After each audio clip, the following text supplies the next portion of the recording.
এই দেখো সকাল সকাল তালশাঁস নিয়ে চলে এসেছে আমার ছেলে। এই বছরের মনে হয় এটাই লাস্ট তালশাঁস খাওয়া। তো আমার খুব ইচ্ছা করছিল, যেই বলেছি আমার ছেলে দৌড়ে গিয়ে নিয়ে চলে আসলো তালশাঁস। তো এই দেখো আমার ছেলেও খাচ্ছে, ও কিন্তু টিভির দিকে তাকিয়ে আছে বলে দেখতে পাচ্ছে না যে আমি ওকে ভিডিও করছি। আগে হলে দেখলেই মুখ লুকাতো। তো এই দেখো আমার মেয়ে ওদিকে খাবো খাবো করছে আর আমিও খাবো, মেয়ে ওদিকে জানলার দিকে ইয়ে করছে আর আমি দেখো খাবো। একটু শক্ত হয়ে গেছে, তবু বেশ ভালোই লাগে, শক্ত হলেও বেশ কচকচ করে, ভালোই লাগে, তাই না বলো? গুড আফটারনুন বন্ধুরা, সবাই কেমন আছো? আশা করি অনেক ভালো আছো, আমিও মোটামুটি আছি। আমার চ্যানেলে তোমাদের অনেক অনেক স্বাগত, অনেক অনেক ভালোবাসা।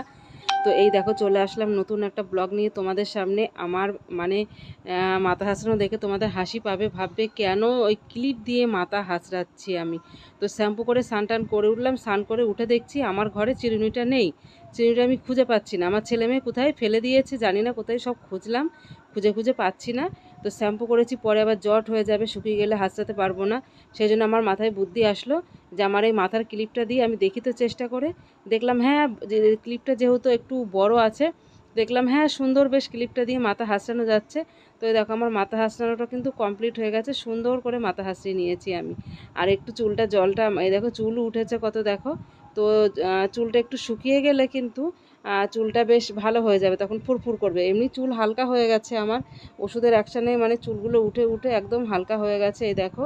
আর কী হারে চুল উঠছে, আর যেহেতু থাইরয়েড আছে আমার, সেই জন্য চুল উঠে গেলে চুল আর গজায় না। চুল ভুরু ভুরু আমি একবার ফ্ল্যাগ করলে ভুরু আমার 1 বছর চলে যায়। তো এই দেখো আমার মাথা হাসানোটা কমপ্লিট হয়ে গেছে। তো কেমন লাগছে বলো এবার? এরকম করে মানে মাথা হাসলে বেশ ভালোই লাগে জানো তো। আর যা গরম পড়েছে, বিচ্ছিরি গরম পড়েছে। একটু বৃষ্টিও হচ্ছে না, জানি না বৃষ্টি কত দূর আছে, কবে হবে। তো যাই হোক, সঙ্গে থাকো। তো এই দেখো আমার রুটি করা কমপ্লিট। 10টা মতো রুটি করলাম, 10টা রুটি করলাম। ভীষণ গরম, ফ্যানটা চালিয়ে দিয়েছি। ফ্যান চালালে রুটি করতে দেরি হয়, মানে গ্যাসে আগুনটা ঠিকঠাক জোর দেয় না। তবু কি করব, কিছু করার নেই, গরমের জ্বালায় পাচ্ছি না।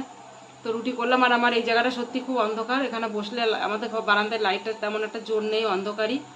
তো এখানে বসলাম। আর 10টা রুটি, তার মধ্যে আমি একটা রুটি খাবো, কেননা দুটো করে খাচ্ছিলাম, এখন কয়দিন ধরে একটা করেই খাবো। এখন 3-4 মাস একটা করেই রুটি খাবো রাতের বেলা। কেননা আম খেয়ে খেয়ে ঘুমিয়ে মানে পেটটা আমার অনেকটা মোটা হয়ে গেছে।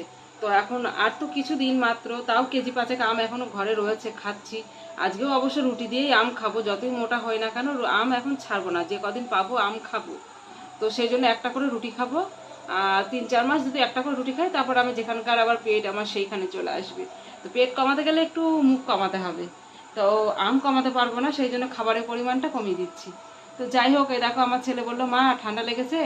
দুপুরে আজকে রান্না হয়েছে তোমার হচ্ছে ইলিশ মাছ, আলু, তারপরে কাঁচকলা দিয়ে ঝোল, আর কচুর নাল হয়েছে, কচুর নতা না নাল কি বলে ওটা হয়েছে, আর কাঠবাটাটা চচ্চড়ি। তো আমার ছেলে বলছে মা ঠান্ডা লেগেছে, তো আলু ভাজা, ওগুলো দিয়ে রুটি খাবো না, আলু ভাজা দিয়ে খাবো। তো আলু ভাজতে গিয়ে কড়াই টড়াই সব এনেছি, এখন গিয়ে ভাবলাম রুটি কটা করে নিই, কড়াইটা বসি, আলুটা কেটে নিয়ে ওর জন্য 2টো আলু কাটবো, কেটে নিয়ে ভাজবো। তো গিয়ে দেখি আলু নেই, আলু শেষ। বলো, ভালো লাগে? আলু শেষ, আলু আনা হয়নি, আলু শেষ হয়ে গেছে, মনে নেই। তো কি আর করব, ওই তরকারি দিয়ে এখন খাবে, আর নাই তো বলবো একটু তরকা মরকা কিছু নিয়ে আনতে। তো যাই গুছিয়ে নিই।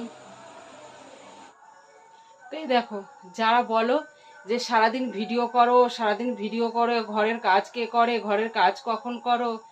তো ঘরের কাজ করতে গেলে কিছু লাগবে না, বাড়িতে 2টো বাচ্চা থাকলেই হবে, ঠিক আছে?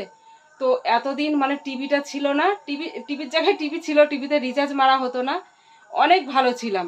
আর এই টিভিতে রিচার্জ করে এই 3-4 দিন ধরে দেখো আমার ঘর আর ঘর নেই। ঘরে কি মানুষ বাস করে তাহলে বলো? বিছানাটা দেখো, এই দেখো বিছানার চাদর কোথা থেকে কোথায় চলে গিয়েছে। এই দেখো জামা কাপড় দেখো, তারপরে সন্ধ্যাবেলা করেছে 2 ভাই মারামারি, মারামারিতে এই দেখো যাচ্ছে তাই অবস্থা। তাহলে বলো, এই গরমে রুটি করে বেরোলাম, এখন শোয়ার আগে এই ঘর সমস্ত কিছু গুছাতে হবে, ঝাড় দিতে হবে, তারপরে শুতে হবে। আর যেহেতু আমি ওপরে শুতে পাচ্ছি না গরমে, আমাকে নিচে শুতে হবে, নিচে আর একবার মুছতেও হবে, নাই বালি কিচকিচ কিচকিচ করছে। তো যাই হোক, সবাই ভালো থেকো, সুস্থ থেকো।